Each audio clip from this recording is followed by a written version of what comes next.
Chci vám představit radiostanici FDC FD160A. Verzi radiostanice najdete vždy z boku balení. Nyní vám ukážu obsah tohoto balení, tak jak ho dostanete při objednávce z e-shopu www.radiotech.cz. Anglický manuál,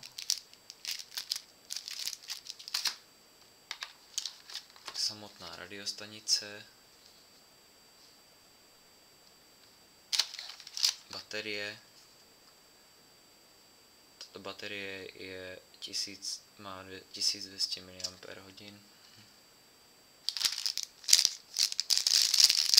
Anténa vždy v příslušné verzi, toto je 136 až 174 MHz, znamená VHF verze. Stolní nabíječka na 15 V.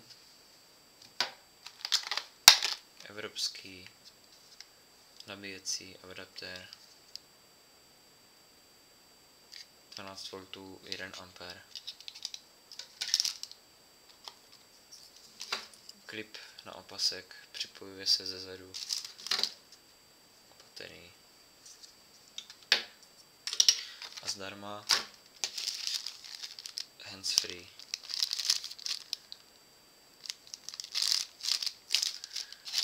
To je standardní obsah balení této vysílačky z www.radiotech.cz.